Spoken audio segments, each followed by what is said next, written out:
voice of marketing, in touch with positive people.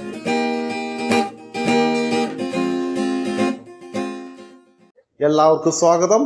ഞാൻ Jayakrishnan. Jewellery ഷോപ്പിലേക്ക് എങ്ങനെ കസ്റ്റമേഴ്സിനെ വാക്കിൻ ചെയ്യിപ്പിക്കണം, ആ ഷോപ്പിലേക്ക് കൊണ്ടുവരാൻ പറ്റും, അതിനെക്കുറിച്ചിട്ടുള്ള ഒരു തുടർച്ചയാണ് ഡിസ്കസ് ചെയ്തുകൊണ്ടിരിക്കുന്നത്. ജ്വല്ലറിയിലെ ബിസിനസ് ക്ലോസ് ചെയ്യുന്നതിന് വേണ്ടി ഒരു എക്സിക്യൂട്ടീവ് ഒരു ഓഡിറ്റോറിയത്തിൽ നിന്ന് അല്ലെങ്കിൽ ഒരു ബ്യൂട്ടി പാർലറായിട്ട് ബന്ധപ്പെട്ട ആ ഏരിയയിൽ നിന്നും അല്ലെങ്കിൽ വെഡ്ഡിങ് കാർഡ് അടിക്കുന്ന ആ ഏരിയയിൽ നിന്നും ഡേറ്റ കളക്ട് ചെയ്യുമ്പോൾ, വധൂവരന്മാരുടെ അഡ്രസ്സ് നിങ്ങൾക്ക് കളക്ട് ചെയ്യുമ്പോൾ, വിവാഹം ഇവരുടെ നടക്കാൻ പോകുന്നു, ആ ഡേറ്റ തരുമ്പോൾ ഒരു കോംപ്ലിമെന്റ് ഒക്കെ അവർക്ക് കൊടുക്കണം. ഒരു ഡയറി, കലണ്ടർ, ക്ലോക്ക്, അല്ലെ, അങ്ങനെയുള്ള ഏതെങ്കിലും ഒരു ഗിഫ്റ്റ് ഈ വാങ്ങിക്കാൻ മാത്രം പഠിച്ചാൽ പോരാ, കൊടുക്കാൻ കൂടി നമ്മൾ അറിഞ്ഞിരിക്കണം, പഠിച്ചിരിക്കണം. നിങ്ങൾക്ക് നല്ല ഡേറ്റ തരാൻ അല്ലെങ്കിൽ അത് അവർ തന്നെ റെക്കമെൻഡ് ചെയ്യുന്ന ഈ ജ്വല്ലറി പോയി പർച്ചേസ് ചെയ്യണം എന്ന് റെക്കമെൻഡ് ചെയ്യുന്ന ഒരു അവസ്ഥയിലേക്ക് മാറണമെങ്കിൽ ആ രീതിയിൽ നമ്മൾ വാങ്ങിക്കാൻ മാത്രം പഠിച്ചാൽ പോരാ, കൊടുക്കാൻ കൂടി പഠിക്കണം. പാടത്ത് നെല്ല് വിളഞ്ഞു നിൽക്കുന്നത് അത് പാവപ്പെട്ട കർഷകൻ ആ മണ്ണിൽ പണിയെടുത്താണ് വിളവുണ്ടാകുന്നത്. ആ വിളവുണ്ടാകുന്നത് എങ്ങനെയാണ്? വിത്ത് വിതച്ചിട്ടാണ്, ആദ്യം കൊടുക്കാൻ പഠിച്ചിട്ടാണ് നെൽമണികൾ വന്ന് നമ്മൾ അത് ഭക്ഷിക്കുന്നത്. അപ്പോൾ ആദ്യം വിത്ത് വിതയ്ക്കുന്നത് പോലെ അതിനുശേഷമാണ് കൊയ്യാൻ സാധിക്കുള്ളൂ. അപ്പോൾ കൊടുക്കാൻ നമ്മൾ ശീലിക്കുക, കൊടുക്കാൻ പഠിക്കണം.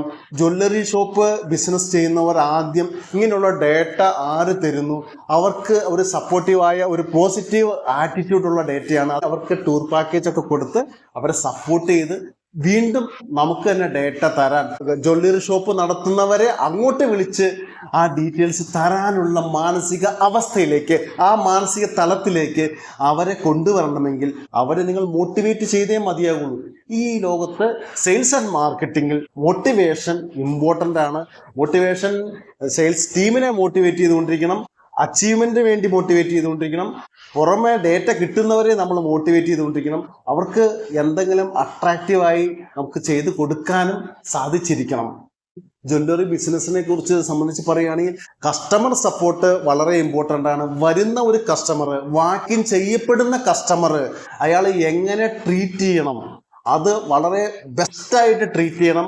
ഒരു ഹൈ പ്രൊഫൈലുള്ള കസ്റ്റമേഴ്സ് ആയിരിക്കും നിങ്ങളുടെ ഷോപ്പിലേക്ക്, നിങ്ങളുടെ ജ്വല്ലറി ഷോപ്പിലേക്ക് കയറി വരുന്നത് എന്നൊരു ധാരണയോടെ ആ ഒരു മാനസിക അവസ്ഥ മനസ്സിലാക്കി അവരെ ഹൈ പ്രൊഫൈലിൽ തന്നെ അവരെ ഇൻവൈറ്റ് ചെയ്യണം. അവരുടെ റിക്വയർമെന്റ് എന്താണ്, അല്ലെങ്കിൽ മേക്കിംഗ് ചാർജ് ഫ്രീ ആക്കി തരാം ഞങ്ങൾ, അങ്ങനെയുള്ള കാര്യങ്ങളൊക്കെ അതിൻ്റെ മാനേജേഴ്സ് അല്ലെങ്കിൽ സ്റ്റാഫുകൾ, മെയിൽ ഓർ ഫീമെയിൽ, അവർ ആ രീതിയിൽ ഇടപഴകി നല്ലൊരു മാർക്കറ്റിംഗ് സ്കില്ല്, ഇന്റർപേഴ്സണൽ സ്കില്ല് ഉപയോഗിക്കേണ്ട ഒരു ഫീൽഡാണ് ഈ ജ്വല്ലറി ഫീൽഡിൽ നിൽക്കുന്ന സെയിൽസ് പേഴ്സൻ്റേത്.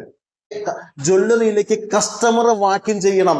കസ്റ്റമർ വാക്കിൻ ചെയ്ത് ആ വാക്കിൻ ചെയ്യപ്പെടുന്ന കസ്റ്റമറെ കൺവേർട്ട് ചെയ്ത് അവരെ ഗോൾഡ് ഇടിപ്പിക്കാനുള്ള, ഗോൾഡ് പർച്ചേസ് ചെയ്യിപ്പിക്കാനുള്ള ആ അവസ്ഥയിലേക്ക് മാറ്റാൻ എന്താണ് ചെയ്യേണ്ടത്? ഈ ഒരു ഏരിയയെ കുറിച്ചിട്ടാണ് ജ്വല്ലറിയുടെ ഓണറും ആ സ്റ്റാഫും അതിൻ്റെ മാനേജ്മെൻറ്റും അതിൻ്റെ മാർക്കറ്റിംഗ് ഡിപ്പാർട്ട്മെൻറ്റും ചിന്തിക്കേണ്ടത്. ഒരു മെത്തേഡ് നമ്മൾ ഓൾറെഡി പറഞ്ഞു കഴിഞ്ഞു. പിന്നെ ലോക്കലായി കുറച്ച് സ്റ്റാഫുകളെ അപ്പോയിന്റ് ചെയ്യുക. ആ ജ്വല്ലറിയായിട്ട് ബന്ധപ്പെട്ട് നിൽക്കുന്ന ഒരു 10 കിലോമീറ്റർ ചുറ്റളവിലുള്ള ലോക്കൽ സ്റ്റാഫുകൾ ഫുൾ ടൈം മാർക്കറ്റിംഗ് ജോബ്, ഒരു ജോബിൽ ഇൻവോൾവ് ചെയ്ത് നിൽക്കുമ്പോഴാണ് ശരിക്കും പെർഫോം ചെയ്യാൻ ആ എക്സിക്യൂട്ടീവിനായാലും ആ വ്യക്തിക്കായാലും സാധിക്കുള്ളൂ. അങ്ങനെ ഫുൾ ടൈം ഷോപ്പിന്റെ മാർക്കറ്റിങ്ങിന് വേണ്ടിയിട്ട് മാത്രം ഒരു സ്റ്റാഫിനെ എടുക്കുകയാണെങ്കിൽ അത് ആ ഷോപ്പിന്റെ ഗ്രോത്തിന് വളരെ ഉപകാരമായിരിക്കും. കാരണം ആ ലോക്കൽ ഏരിയയെ കുറിച്ചിട്ട് നന്നായിട്ട് അറിയാവുന്ന വ്യക്തിയാണെങ്കിൽ ഒരു ട്രസ്റ്റ് ആ സ്റ്റാഫിന് ബിൽഡപ്പ് ചെയ്യാൻ പറ്റും. ജ്വല്ലറിയുടെ ഒരു 5-10 കിലോമീറ്റർ ചുറ്റളവിലുള്ള സ്റ്റാഫുകളെ അപ്പോയിന്റ് ചെയ്യുമ്പോൾ ആ സ്റ്റാഫായിട്ട് ബന്ധപ്പെട്ട് നിൽക്കുന്ന ഗോൾഡ് പർച്ചേസ് ചെയ്യാൻ താല്പര്യമുള്ള കസ്റ്റമേഴ്സിനെ നമുക്ക് ആ ഷോപ്പിലേക്ക് വാക്കിൻ ചെയ്യിപ്പിക്കാൻ പറ്റും.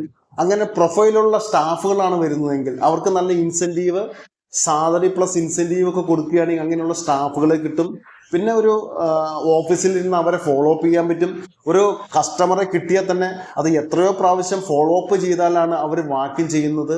മാർക്കറ്റ് പെട്ടെന്ന് നടത്തപ്പെടുന്ന ഒരു കാര്യമൊന്നുമില്ല. വളരെയധികം സിസ്റ്റമാറ്റിക് ആയിട്ട് ഫോളോ അപ്പ് സിസ്റ്റം ചെയ്താൽ മാത്രമാണ് കസ്റ്റമർ ഗോൾഡ് ഷോപ്പിലേക്ക് വാക്കിൻ ചെയ്യുള്ളൂ. കാരണം ഇത് അവർക്ക് വേറെ ഓഫർ കൊടുത്ത വേറെ കസ്റ്റമേഴ്സ് ഓൾറെഡി ഉണ്ടാവാം. ബാഗ് തരാം, സൂട്ട് കേസ് തരാം, അങ്ങനെയുള്ള ഓഫറുകളൊക്കെ കിട്ടിയിരിക്കുന്ന വളരെയധികം ആളുകളുണ്ടാവാം.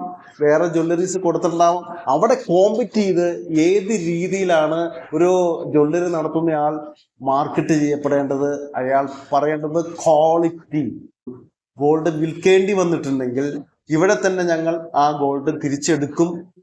അങ്ങനെയുള്ള ഓഫറുകൾ, അതുമായി ബന്ധപ്പെട്ടുള്ള ഓഫറുകൾ, സ്പെഷ്യൽ സ്കീമുകളൊക്കെ കൊടുക്കുകയാണെങ്കിൽ ആ കസ്റ്റമർ അവിടെ നിന്നും തന്നെ പർച്ചേസ് ചെയ്യാൻ തയ്യാറാവും. ലൈറ്റ് വെയിറ്റ് ഉള്ള ഗോൾഡുകളാണ് അധികം പ്രചാരത്തിലുള്ളത്. അപ്പോൾ അവർക്കതൊന്ന് ധരിച്ചു നോക്കണം, എങ്ങനെയുണ്ട്, കണ്ണാടിയുടെ മുമ്പിൽ അത് ധരിക്കുമ്പോൾ എങ്ങനെയുണ്ട്, ഇങ്ങനെയുള്ള കാര്യങ്ങളൊക്കെ കൃത്യമായിട്ട് നടപ്പിലാക്കാൻ പറ്റുന്ന ആ കസ്റ്റമറെ ക്ലോസ് ചെയ്യുക, വരുന്ന കസ്റ്റമറെ ക്ലോസ് ചെയ്ത് അയാളെ കൊണ്ട് ഗോൾഡ് ഇടിപ്പിക്കുക എന്നുള്ള, കൺവേർട്ട് ചെയ്യുക എന്നുള്ള ലക്ഷ്യബോധം ശരിക്കും ഉണ്ടായി തന്നെ വർക്ക് ചെയ്താൽ മാത്രമാണ് ഒരു സെയിൽസ് എക്സിക്യൂട്ടീവിന് വിജയിക്കാൻ സാധിക്കുകയുള്ളൂ. ഒരു അന്വേഷണാത്മകമായ മനസ്സ്, കോഫി ഷോപ്പിൽ പോവുകയാണെങ്കിലും ഒരു ഹോട്ടലിൽ പോവുകയാണെങ്കിലും ഹൈ പ്രൊഫൈലുള്ള ഒരു ഹോട്ടലിൽ പോവുകയാണെങ്കിലും ഇതിനെക്കുറിച്ച് എപ്പോഴും തിരക്കിക്കൊണ്ടിരിക്കണം. അന്വേഷണാത്മകമായൊരു മനസ്സ് വച്ച് പുലർത്തുന്നത് അവരുടെ ബിസിനസ് ആ എക്സിക്യൂട്ടീവിന് ഗ്രോത്ത് ചെയ്യുന്നതിന് വളരെ അധികം സഹായിക്കുന്ന ഒരു കാര്യമാണ്. ഹൈ പ്രൊഫൈലുള്ള ജ്വല്ലറീസ് ഒക്കെ ഫേമസ് ആയ നിൽക്കുന്ന ആരെയും കൊണ്ടൊക്കെ ആയിരിക്കും ഇനാഗുറേറ്റ് ചെയ്യിപ്പിക്കുന്നത്. ഏത് ബിസിനസിന്റെ അടിസ്ഥാനം എന്ന് പറയുന്നത് വിശ്വാസമാണ്. അങ്ങനെ ഒരു പരസ്യം തന്നെ ഉണ്ടല്ലോ. അപ്പോൾ ഈ ചെയറിൽ, ഇപ്പോൾ ഞാൻ ഇരിക്കുന്ന ചെയറിൽ എനിക്കൊരു വിശ്വാസമുണ്ട്, അതുകൊണ്ടാണ് ഇരിക്കുന്നത്. ഞാൻ എന്ത് വിശ്വാസത്തിലാണ് ഈ ചെയറിൽ ഇരിക്കുന്നത്? ഈ ചെയറിൽ ഞാൻ ഇരുന്നാൽ എൻ്റെ വെയിറ്റ് താങ്ങാൻ ഈ ചെയറിന് സാധിക്കും.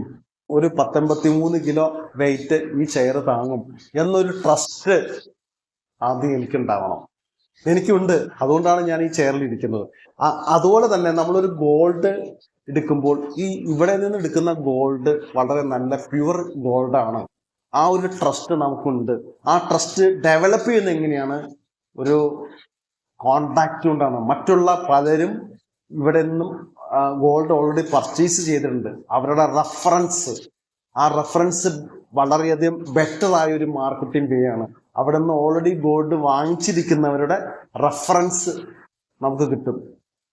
അവരുടെ എക്സ്പീരിയൻസ്, എങ്ങനെയാണ് അവർ ഡീലിംഗ് നടത്തിക്കൊണ്ടിരിക്കുന്നത്, കല്യാണം ആകുമ്പോഴേക്കും ഈ പറഞ്ഞ ഡിസൈനും മോഡൽസും കൃത്യമായിട്ട് അവർ തരുമോ, അവരുടെ വ്യത്യസ്തത എന്താണ്, ഇഷ്ടമുള്ളത് എന്ന് പറഞ്ഞ മാലകളൊക്കെ വളരെ ലൈറ്റ് വെയിറ്റ് ആയ മാലകളാണ്. 1/2 പവന്റെ ആയാലും 1 പവന്റെ ആയാലും അതിലേക്ക് മുകളിലുള്ളതൊക്കെ ആയാലും കുറച്ചൊക്കെ ലൈറ്റ് വെയിറ്റ് പ്രിഫർ ചെയ്യുന്നവരുണ്ട്.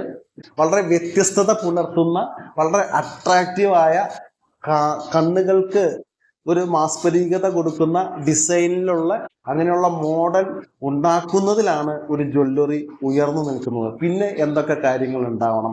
ഒരു സൈലന്റ് അറ്റ്മോസ്ഫിയർ ഉണ്ടാകണം. വളരെയധികം നീറ്റായിരിക്കും. പൊടി അങ്ങനെയുള്ള സാധാരണ ഒരു ഷോപ്പിലേക്ക്, ഒരു റീറ്റെയിൽ ഷോപ്പിലേക്ക് കയറുന്ന ഒരു ഫീൽ ആയിരിക്കില്ല. വളരെ ബെസ്റ്റ് ഫീൽ ആയിരിക്കും. നല്ല AC എയർ കണ്ടീഷൻ ആയിരിക്കും. അതുപോലെ തന്നെ വളരെ നീറ്റ് ഡ്രസ്സിലായിരിക്കും അവിടുത്തെ മെയിൽ ഓർ ഫീമെയിൽ സെയിൽസ് കൗണ്ടറിൽ നിൽക്കുന്നവർ നിൽക്കുന്നത്. കാരണം അവർ AC-ക്കകത്താണ് ഇരിക്കുന്നത്. അങ്ങനെ എപ്പോഴും വേർക്കൊന്നുമില്ല. വളരെ ഫ്രഷ് ആയിട്ട്, വളരെ ഫ്രഷ് മൈൻഡ് ഉണ്ടാവണം. വളരെ റെസ്പെക്റ്റ് ചെയ്യണം. വരുന്ന കസ്റ്റമറെ റെസ്പെക്റ്റ് ചെയ്യാൻ ആദ്യം പഠിക്കണം. മാർക്കറ്റിങ്ങിൽ ആദ്യം പഠിക്കണേ, സെയിൽസിൽ ആദ്യം പഠിക്കേണ്ടത് കസ്റ്റമറെ റെസ്പെക്റ്റ് ചെയ്യാനാണ്. അങ്ങനെ കസ്റ്റമറെ റെസ്പെക്റ്റ് ചെയ്യാൻ നമ്മൾ പഠിക്കുമ്പോൾ ആ കസ്റ്റമർ നമ്മളെയും റെസ്പെക്റ്റ് ചെയ്യും. അങ്ങനെയാണ് ഒരു ബിസിനസ് ഡീൽ സംഭവിക്കുന്നത്, ഉണ്ടാകുന്നത്. All the best.